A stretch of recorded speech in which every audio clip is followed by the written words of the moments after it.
वत्स, आज्ञा भगवान। समीप ही स्नान कर रही हमारी विशाल शिष्य मंडली को पांडवों की कुटिया में पहुंचने का निर्देश दो और उनसे कहो कि हम भी उसी ओर प्रस्थान कर रहे हैं। जो आज्ञा भगवान।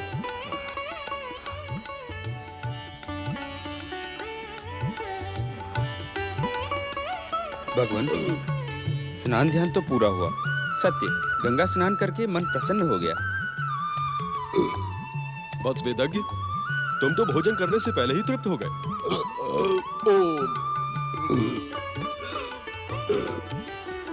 ये कैसा चमत्कार है? भोजन करने से पहले ही भूख शांत हो गई। अब तो कुछ भी खाने की इच्छा शेष नहीं है। हाँ भगवान, मुझे भी ऐसा ही लग रहा है कि मैं पूर्ण रूप से तृप्त हो चुका हूँ। अब एक कौर भी और खाया तो वमन हो जाएगा। क्षमा करें भगवान, आपके सभी शिष्यों की भूख समाप्त हो चुकी है। सभी तृप्त हो चुके हैं। किसी को भी भोजन की इच्छा शेष नहीं है। मेरी भी दशा ऐसी है भगवान। ऐसा लगता है आवश्यकता से अधिक खा लिया है।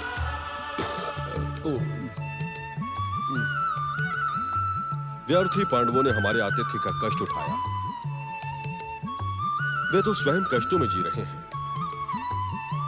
न जाने क्या क्या यत्न करके उन्होंने हम सब के लिए भोजन की व्यवस्था की होगी। यह तो बहुत बड़ा अपराध हो गया हमसे।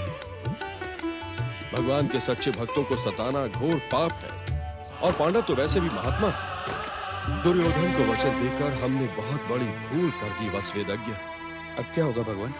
अब तो मुझे वही दिन दिखाई दे रहा है वेदज्ञ, जब मैं इसी प्रकार भोजन की अभिलाषा लेकर महाराज अम्बरीश की राजसभा में गया था। महाराज अम्बरीश की राजसभा में? हाँ वत्स, बहुत पुरानी बात है।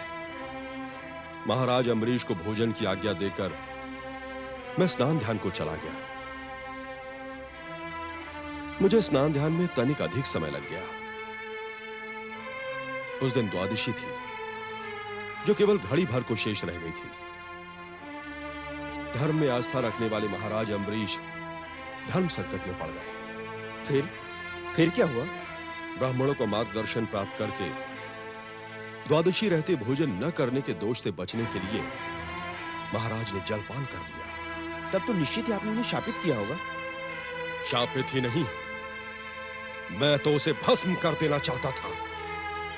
अपने केशों की एक जटा को तोड़कर मैंने एक कृत्या को जन्म दिया। वो कृत्या महाराज अम्बरीश को मारने के लिए आगे बढ़ी। तभी अचानक भक्त वत्सल भगवान श्री हरि का चक्र वहां आ पहुंचा। कृत्या को मारकर वो चक्र मेरी ओर बढ़ा। उस चक्र से बचने के लिए मैं भागता रहा। भागते भागते मैं दशों दिशाओं में गया और फिर मैं सृष्टि के रचनाकार ब्रह्मदेव के पास पहुंचा। उन्होंने मेरी रक्षा नहीं की। फिर मैं कल्याणकारी भगवान शिव के पास पहुंचा, परंतु भगवान शिव ने भी मुझे निराश कर दिया और अंततः मैं अपनी रक्षा के लिए वैकुंठनाथ पहुंचा। और जानते हो वैकुंठनाथ ने मुझसे क्या कहा? नहीं जानता भगवान। श्री हरि ने कहा, रुद्रावतार सुआसा जी, मैं तो अपने भक्तों के अधीन हूं। न तो मुझे अपने आप से मोह है और न ही अपनी धर्म पत्नी लक्ष्मी से। मुझे मोह है तो मात्र अपने भक्तों से। क्षमा कीजिए रुद्रावतार सुआसा जी, मैं आपकी कोई सहायता नहीं कर सकता। मेरा चक्र सुदर्शन तो आपके पीछे लगा ही रहेगा और अवसर पाते ही आप पर प्रहार भी करेगा। फिर क्या हो भगवान? त्रिलोकीनाथ ने मुझे मार्गदर्शन दिया कि यदि इस कष्ट से बचना चाहते हो सुवासा, तो नाभा पुत्र महाराज अम्बरीश की शरण में जाओ। मैंने महाराज अम्बरीश से क्षमा याचना की। उन्हीं की कृपा से मेरी जीवन रक्षा हुई। आज भी मैंने नाहक ही पांडवों को सताया। उसी कारण भगवान की माया और रोष ने ऐसा चमत्कार किया है, हम सबकी भूख शांत हो गई। तो हम क्या करें भगवान? यदि आज्ञा हो तो हम धर्म में आस्था रखने वाले पांडवों से चलकर क्षमा याचना कर लें। नहीं वत्स,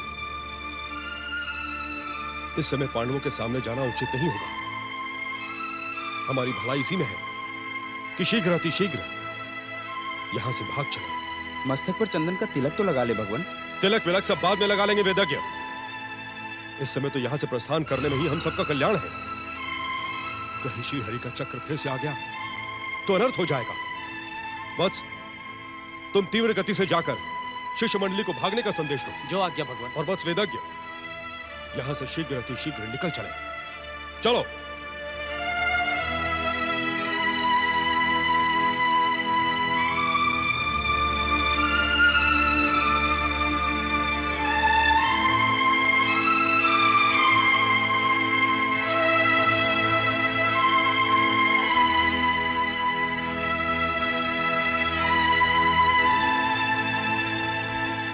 महर्षि सुवासा और उनकी शिष्य मंडली कहाँ गई?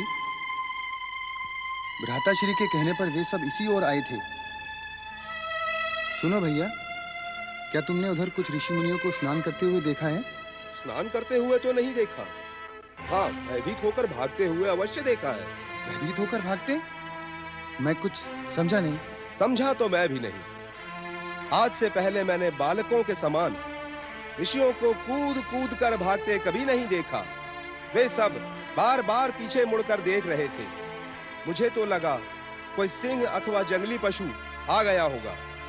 खेत का काम छोड़कर मैं उस पशु को देखता हुआ यहां तक चला आया हूं।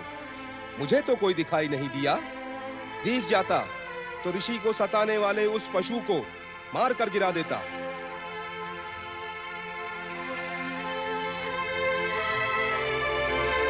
रुद्रावतार महर्षि दुर्वासा का इस प्रकार अतिथि बनने की इच्छा से आना और बिना बताए अचानक चले जाना, इसका कारण नहीं समझ में आया। भ्राताश्री, कारण तो बहुत ही सरल और स्पष्ट है। पांडवों को केवल दुर्योधन के स्वार्थ की परीक्षाओं से ही बार बार कष्ट उठाना पड़ रहा है। अर्थात ऋषियों का यहाँ आना। हाँ पार्थ, मुझे इस बात के संकेत पहले से ही मिल चुके हैं कि दुर्योधन अपने मामा शकुनी के साथ दुर्वासा ऋषि को प्रसन्न करने के लिए बढ़ चढ़कर प्रयास कर रहा है। अर्थात ये सब दुर्योधन के प्रयासों का ही परिणाम है। बड़े भैया, इस षड्यंत्र का सूत्रधार और कोई नहीं बल्कि गांधार नरेश शकुनी है।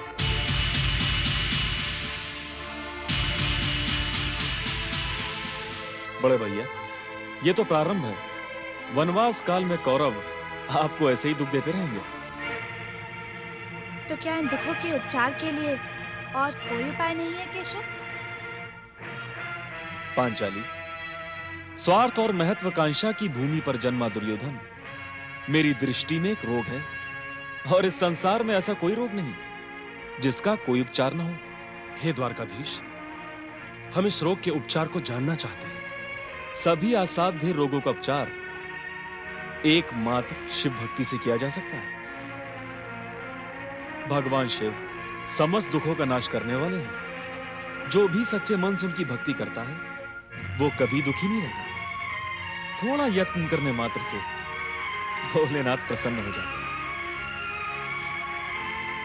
तो हम सब देवाधिदेव महादेव को प्रसन्न करने का प्रयत्न आज ही प्रारंभ करते हैं। शिव भक्ति पर तो जन्म लेने वाले हर प्राणी का अधिकार है, परंतु आप सबके कष्टों का अंत करने के लिए केवल पार्थ को ही शिव भक्ति में लीन होना होगा। मुझे नहीं केशव, मैं शक्ति का उपासक हूं। मुझे भक्ति पर विश्वास नहीं। यह बात तुम इसलिए कह रहे हो पार्थ क्योंकि तुम्हें अब तक भक्ति की शक्ति का ज्ञान प्राप्त नहीं हुआ है। भक्ति तो दीनहीन और असहाय लोगों पर ही सुहाती है केशव, हम वीरों पर नहीं। यह तुम्हारी भूल है पार्थ। तुम अपनी ये बात सिद्ध नहीं कर पाओगे, क्योंकि भक्ति की शक्ति इस संसार की किसी भी शक्ति से श्रेष्ठ और सर्वोच्च है।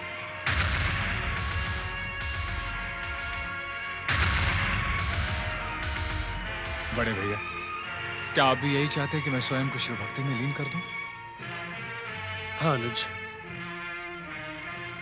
यदि द्वारकाधीश के बताए मार्ग पर तुम चलोगे तो हम सबका जीवन सुख और संतुष्टि से भर जाएगा। ठीक है बड़े भैया। यदि आपकी भी इच्छा यही है तो मैं स्वयं को शिव भक्ति में लीन करने का प्रयास करूंगा। कहीं केशव, मुझे क्या करना होगा? पार्थ, पहले तो तुम्हें अपने मन को स्थिर करना होगा, क्योंकि भक्ति की सफलता मन की स्थिरता पर ही निर्भर करती है। फिर इंद्रकील पर्वत पर जाकर शिव आराधना से पहले अपनी तपस्या का अग्रपूज्य देवराज इंद्र को मानकर शक्र विद्या से देवराज इंद्र को प्रसन्न करो। देवराज इंद्र प्रसन्न होकर तुम्हें पवन हितकारी, पवन पावन और संसार में सर्वश्रेष्ठ सिद्ध शिव मन से दीक्षित करेंगे। यशस्वी भव। मुझे आशीर्वाद दे कि मैं अपने मन को भक्ति में लीन करने में सफल हो जाऊं। तुम ऐसा क्यों जा रहे हो पार्थ? पांचाली,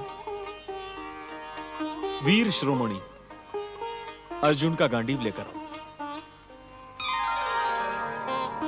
परंतु केशव, भक्ति में अस्त्र का क्या काम? प्रश्न काम का नहीं है पार्थ, प्रश्न है धर्म का। तुम क्षत्रिय हो पार्थ, और क्षत्रिय धर्म तुम्हें इस बात की आज्ञा देता है कि तुम अपनी प्रजा और असहायों की रक्षा के लिए अस्त्र शस्त्र सदा अपने साथ रखो।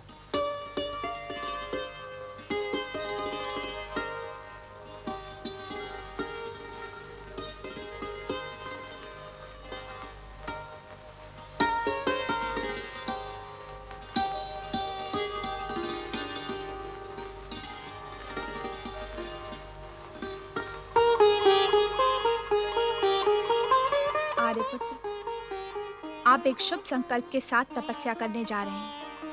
आप सफल हैं।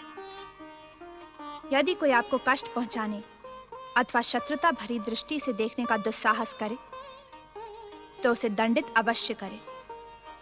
आपकी विजय में ही मेरा सम्मान है। आपका गांडीव अत्याचारियों के अत्याचार को दंडित करने में सफल हो। मैं तो अपनी शक्ति का प्रयोग सदा अत्याचारियों का अंत करने और सम्मान की रक्षा के लिए करना चाहता हूं, परंतु मुझे इस समय भक्ति में लीन हो जाने का आदेश दिया गया है, और बड़ों के आदेश को मानना मेरा धर्म है।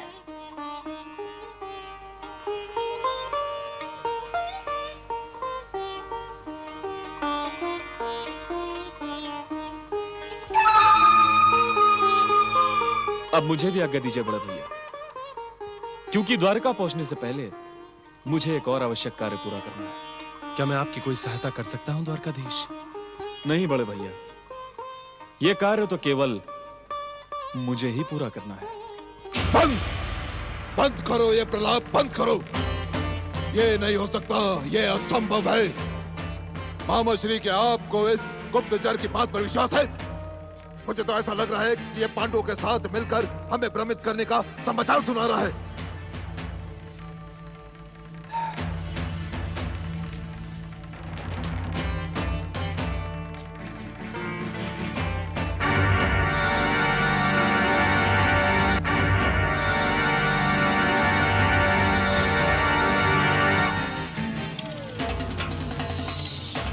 भांजे, इसमें ना विश्वास करने का तो कोई कारण ही दिखाई नहीं दे रहा। तो क्या आपको इस गुप्तचर की बात सत्य लग रही है? भांजे, इसकी आंखें सत्य का संकेत दे रही हैं। मामा श्री, आंखों से सत्य का अनुमान असत्य भी तो हो सकता है। नहीं भांजे, आंखें कभी भी असत्य नहीं बोलती। स्वामी और आराध्य के सामने आंखों में विनम्रता छा जाती है। शत्रु और विरोधी के सामने आंखों में रोष और लाली आ जाती है, और प्रिय पुत्र और संबंधियों के सामने आंखें सरस हो जाती हैं। षड्यंत्र और सत्य के समय आंखों में भय छा जाता है, भय। और भांजे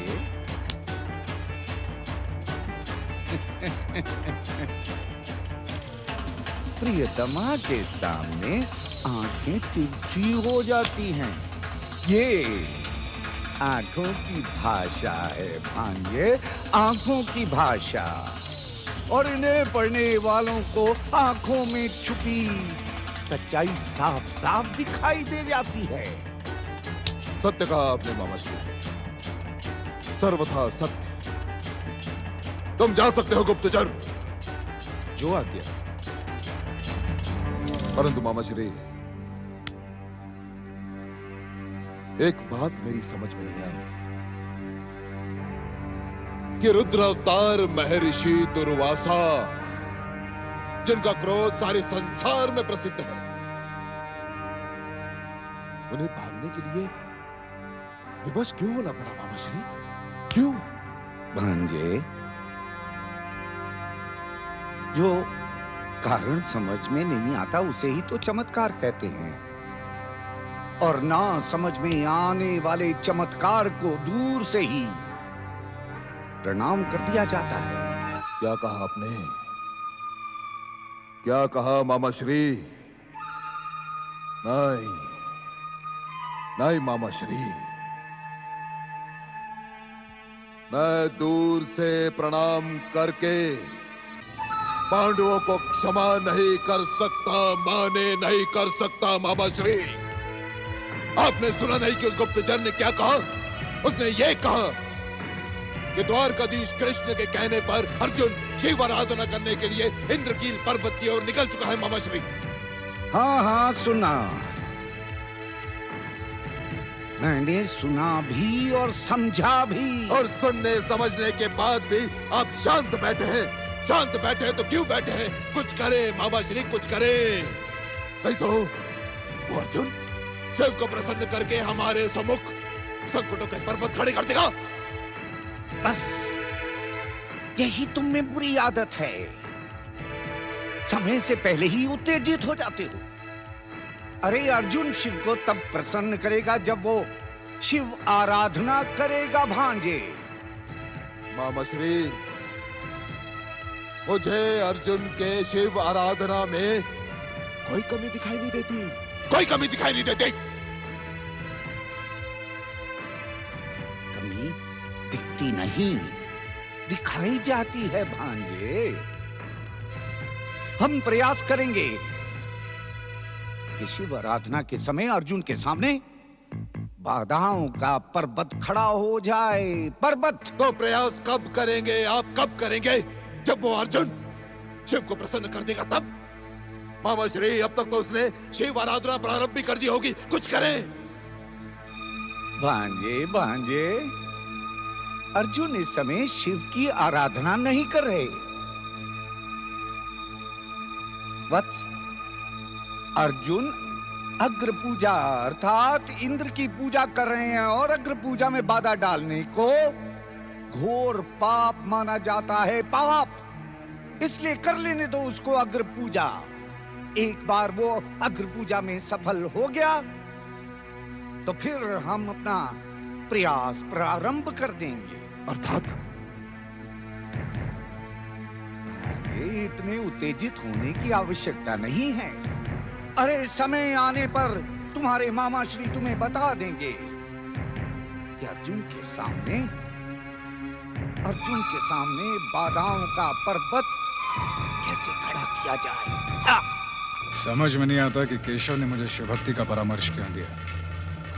वे जानते हैं कि जब तब पूजा पाठ और भक्ति के प्रति मेरे मन में आदर अवश्य है, परंतु मैं स्वयं भक्ति में लीन नहीं हो सकता क्योंकि मैं शक्ति पर विश्वास करता हूं।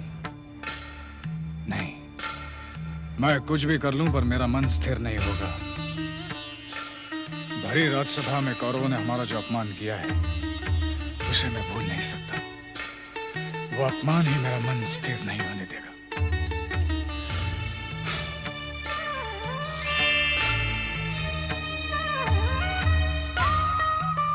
पार्थ, जिस अपमान की बात सोचकर तुम शिव भक्ति का मार्ग छोड़ रहे हो, उसी अपमान को सम्मान में बदलने के लिए मैं तुम्हें शिव भक्ति का मार्ग दिखाने आया हूं। मैं जानता हूं पार्थ कि तुम्हारे मन में एक के बाद एक प्रश्न उठ रहे हैं। जिज्ञासा के महासागर ने दुविधा के महापर्वत का रूप धारण कर लिया है। हाँ केशव, मैं तपस्या के लिए अपने मन को स्थिर नहीं कर पाऊंगा। तुम तो अपने भीतर के संघर्ष से ही पराजित हो गए पार्थ। जब भीतर ही पराजित हो गए तो बाहर कैसे विजय प्राप्त कर सकोगे? वीर तो वो होता है जो पहले स्वयं पर विजय पाता है। जो स्वयं पर विजय पा लेता है वो संसार पर भी विजय पा लेता है। मैं कुछ समझा नहीं। स्वयं को कैसे जीता जा सकता है? अज्ञानी, श्रद्धा रहित और संदेह करने वाला पुरुष स्वयं ही नष्ट हो जाता है। उसे ना तो इस श्लोक में सुख मिलता है और ना ही परलोक में। मेरी दृष्टि में ऐसा पुरुष दीनहीन और असहाय है। परंतु जिसने आत्मा को आत्मा के द्वारा जीत लिया, आत्मा स्वयं उसकी मित्र बन जाती है। और जो पुरुष आत्मा से पराजित हो जाता है वो आत्म शत्रु बन जाता है।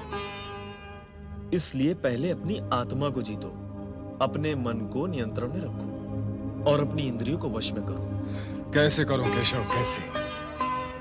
जबकि मैं सत्य को जानता हूं कि कौरवों ने हमारे साथ घोर छल किया है। उस छल और अपमान को भूलकर मैं अपने मन को स्थिर नहीं कर सकता। मैं तो कौरवों को दंडित करना चाहता हूं। यही मेरा क्षत्रिय धर्म और मेरा वीर कर्म है। किस कर्म की बात कर रहे हो तुम पार्थ? और कर्म के साथ साथ तुमने परिणाम पर भी विचार कर लिया? तुम्हें केवल कर्म करने का अधिकार है पार्थ, फल पर विचार करने का नहीं। जीवन की असफलता का मूल कारण मन का अस्थिर होना है। अधिकांश पुरुष असफलता के भय से महान कार्य को अपने हाथ में नहीं लेते, और जो विवशतावश ले भी लेते हैं वे कुछ समय बाद विचलित होकर उस कार्य को अपूर्ण छोड़ देते हैं। इसका कारण एक ही है पार्थ, मन की शक्ति का दुरुपयोग। और इसका एक उपाय भी है, किसी श्रेष्ठ आदर्श के प्रति सब कर्मों का समर्पण। इस समर्पण का परिणाम सफलता होती है और यही कर्म सनातन नियम है। कर्म की इस परिभाषा को सुनकर मेरा ज्ञान संतुष्ट हुआ केशव, परंतु मैं अपने मन में उठती हुई इस दुविधा का क्या करूं? मेरा मन मुझसे बार बार कह रहा है कि अर्जुन, तुम्हें सुख, शांति और विजय भक्ति और आराधना से नहीं, कौरवों को दंडित करने से ही प्राप्त होगी। कितना छोटा सा शब्द है ये, सुख, परंतु इसका अर्थ कितना बड़ा है पार्थ। सुख के 3 रूप होते हैं। जो सुख प्रारंभ में विष के समान दिखाई देता है, परंतु उसका परिणाम अमृत के समान हो, उसे सार्थक सुख कहा जाता है। और जो सुख ऋषियों और इंद्रियों के सहयोग से जन्म लेता है, वो प्रारंभ में अमृत के समान होता है, परंतु परिणाम में विष के समान होता है। उसे राजस सुख कहा जाता है। और जो सुख प्रारंभ और परिणाम में आत्मा को मोहित करने वाला होता है, वो निद्रा, आलस्य, मोह और अहंकार को जन्म देने वाला तामस सुख कहलाता है। पार्थ, तुम इनमें से किस सुख को पाना चाहते हो? निसंदेह मेरे मन में सात्विक सुख की अभिलाषा है। परंतु तुम्हारे विचार सात्विक सुख के मार्ग पर नहीं जा रहे हैं। सात्विक और सच्चा सुख पाने के लिए तुम्हें हस्तिनापुर की राजसभा में हुए पांडवों के उस अपमान की बात को भूलना होगा। नहीं केशव, मैं उस अपमान को कैसे भूल सकता हूं? अपमान का वो क्षण मेरे भीतर प्रतिशोध के ज्वालामुखी को जन्म दे रहा है। मैं तो उसे और प्रचंड कर देना चाहता हूं। पार्थ, तुम उस अपमान को विधि का विधान और विधाता की इच्छा मानकर क्यों नहीं स्वीकार कर लेते? प्रतिशोध से तुम्हें कुछ नहीं मिलेगा। प्रतिशोध किसी दूसरे का नहीं, स्वयं का ही नाश कर देता है। यदि तुम उस अपमान को सम्मान में बदलना चाहते हो तो संकल्प करो पार्थ शिव भक्ति का संकल्प। आप बार बार वही कह रहे हैं केशव, जिसे करने की स्वीकृति मेरा मन नहीं दे रहा है। कौरवों ने छल से हमारा सब कुछ छीना है, राजा से रंग बना दिया हमें। तुम्हारा क्या छीना उन्होंने पार्थ? और तुम यहां लेकर ही क्या आए थे? तुम यहां खाली हाथ आए थे पार्थ, और खाली हाथ ही जाओगे। जो आज तुम्हारा है वो कल किसी और का होगा। अपना पराया तेरा मेरा ये सब अपने मन से भुला दो पार्थ। फिर तुम सबके हो और सब तुम्हारे। शिव भक्ति परम सुखदायी है पार्थ। शिव अपने भक्तों पर सबसे शीघ्र कृपा करते हैं।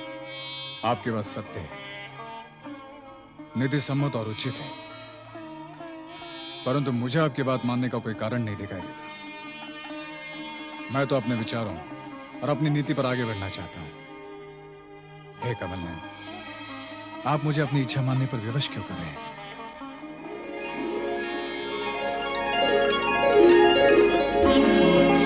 क्योंकि मैं ही सत्य और सनातन हूं पार्थ। मैं समस्त भूतों के हृदय में स्थिर आत्मा हूं। मैं आदित्यों में विष्णु हूं, ज्योति में सूर्य, नक्षत्रों में चंद्रमा, वेदों में सामवेद, देवों में इंद्र, रुद्रों में शंकर, वसुओं में अग्नि, ब्राह्मणों में बृहस्पति और योद्धाओं में कार्तिकेय, शब्दों में ओमकार, वृक्षों में पीपल, ऋषियों में नारद, शस्त्रों में वज्र, नागों में शेषनाग और नदियों में गंगा हूं। पार्थ, मैं ही सृष्टि की उत्पत्ति का कारण हूं और मैं ही अपनी इच्छा से इसके संहार की लीला रचता हूं। हे देव देवेश्वर, आप इस चराचर जगत के पिता पूजनीय और सर्वश्रेष्ठ गुरु हैं। मैं आपको प्रणाम करके अपनी भूल की क्षमा याचना करता हूं।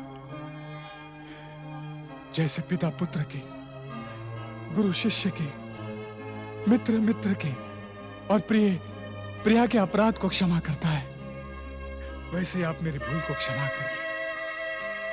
आपकी बातों पर संदेह करना मेरा ज्ञान है। मुझे क्षमा कर दे प्रभु, मुझे क्षमा कर दे। पार्थ, तुम सभी विचारों, धर्मों और प्रश्नों का त्याग करके एकमात्र मेरी शरण में आ जाओ। मैं तुम्हें समस्त पापों से मुक्त कर दूंगा। तुम शोक मत करो पार्थ। आपके परम पावन और विश्व विराट स्वरूप के दर्शन करते ही मेरे शोक का अंत हुआ। प्रश्न और जिज्ञासाएं स्वयं ही समाप्त हुई। अब आप मेरा मार्गदर्शन करें प्रभु। मार्गदर्शन तो मैं तुम्हें पहले ही दे चुका हूं पार्थ। इंद्रकील पर्वत के पावन स्थान पर तुम शक्र विद्या द्वारा देवराज इंद्र को प्रसन्न करके परम सिद्ध शिव मंत्र की दीक्षा प्राप्त करो। अब समय व्यर्थ ना करो पार्थ, शीघ्र अपनी तपस्या प्रारंभ करो।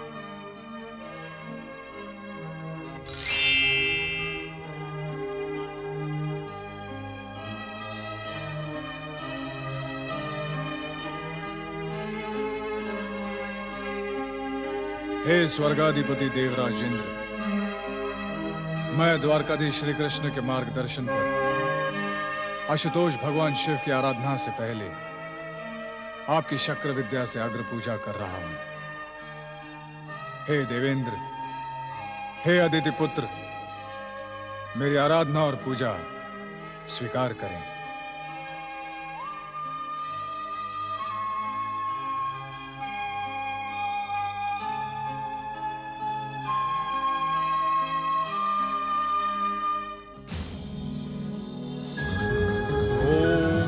इंद्राय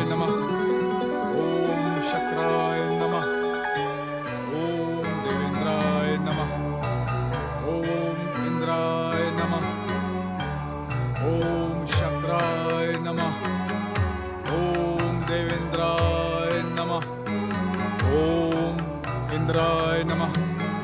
ओम शक्राय नमः। ओम देवेंद्राय नमः। ओम इंद्राय नमः।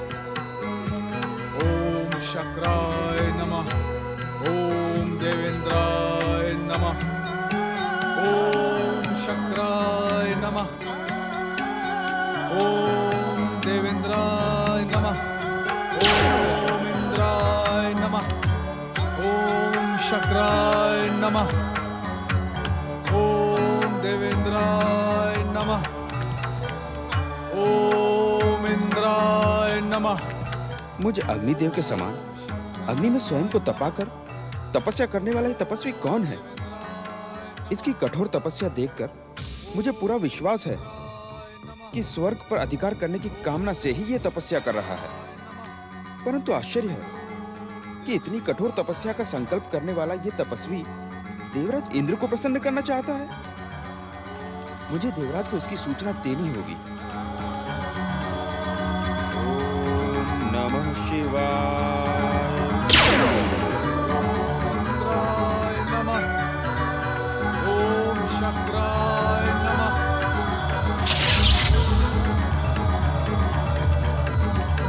ओम इंद्राय नमः। कौन है ये तपस्वी जो मेरी ही आराधना करके मुझसे मेरे इंद्रासन को छीन लेना चाहता है? देवराज, मुझे तो ये दैत्य गुरु शुक्राचार्य का कोई नया षड्यंत्र दिखाई देता है। दैत्य गुरु शुक्राचार्य, मैं उनके इस षड्यंत्र को नष्ट भ्रष्ट कर डालूंगा। नहीं देवराज, इस षड्यंत्र को नष्ट भ्रष्ट करने की कोई आवश्यकता नहीं है। ये आप क्या कह रहे हैं अग्निदेव? देवराज, ये तपस्वी शक्र विद्या से आपकी तपस्या कर रहा है। यदि आप इसे वरदान देने नहीं जाएंगे तो इसकी तपस्या कभी सफल नहीं होगी और सदा की तरह दैत्य गुरु शुक्राचार्य हाथ मलते रह जाएंगे। क्या आप आराधना के कठोर विधि विधान से परिचित नहीं हैं? आराध्य अपने आराधक को केवल एक सीमा तक ही रोक सकता है। उसके बाद त्रिदेव और शुभ शक्तियां हस्तक्षेप करने के लिए स्वतंत्र हो जाती हैं। इसके आराध्य तो आप ही हैं देवराज। तो क्या इसकी पुकार पर प्रसन्न होकर आप स्वर्ग का वरदान दे देंगे? वरदान? कदापि नहीं वरुण देव, कदापि नहीं। हम उस निश्चित समय सीमा से पहले ही इस तपस्वी की तपस्या को खंडित कर देंगे। सीमा की प्रतीक्षा क्यों देवराज? आप हमें आज्ञा दें, हम अभी अपनी शक्तियों से इसकी तपस्या में बाधा उत्पन्न कर देते हैं। स्वर्ग की सुरक्षा के लिए किसी भी आज्ञा की आवश्यकता नहीं है देवगण। अग्निदेव, वरुण देव, आप दोनों हमारे साथ आकर इस तपस्वी की तपस्या को खंडित करें। ओम नमः शिवाय।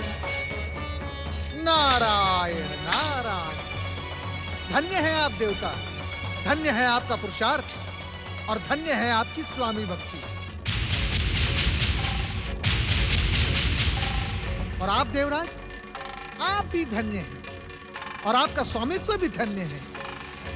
आपका स्वामित्व जिसके अनुशासन में आपके साथी देवता पाप पुण्य धर्म अधर्म किसी का भी विचार नहीं करते।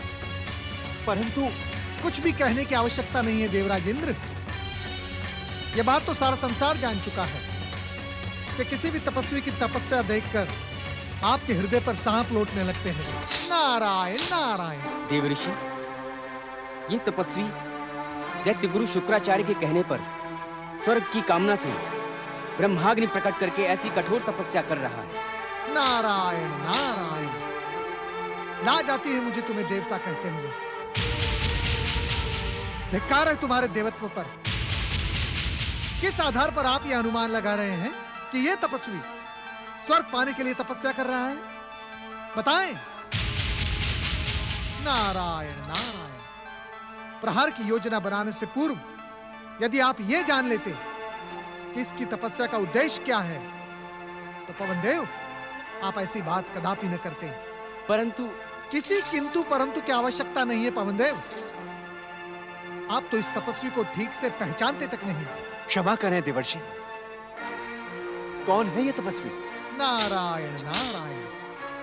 देवराज इंद्र, आप इसे भलीभांति जानते हैं और पहचानते भी हैं। तनिक प्रयास तो करें। ओम इंद्राय नमः। ओम शक्राय नमः। ओम देवेंद्राय नमः। क्षमा करें देवर्षि, आश्चर्य है आप इसे पहचानने में असफल रहे। घोर आश्चर्य है देवराज इंद्र। ये आपके पुत्र के समान है। आप भले ही इसे ना पहचानते हो, परंतु आप इसकी माता देवी कुंती को तो नहीं भूले होंगे। ओम इंद्राय नमः। ये देवी कुंती का पुत्र वीर शिरोमणि गांडीवधारी अर्जुन है। इंद्राय नमः। आपने देखा नहीं देवराज इंद्र, ठीक इसके समीप सारे संसार में विख्यात उसका गांडीव भी रखा है।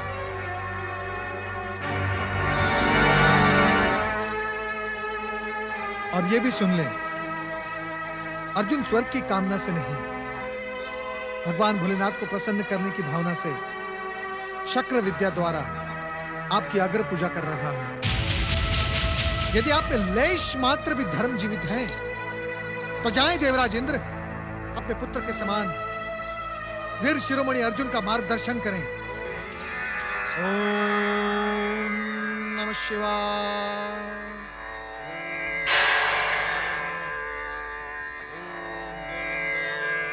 आज देवर्षि ने हमें उचित समय पर आकर रोक लिया, अन्यथा अनर्थ हो जाता। देवगण,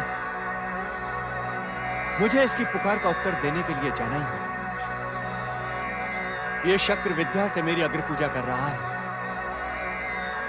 इसकी परीक्षा तो मुझे लेनी ही होगी। इंद्राय नमः।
tum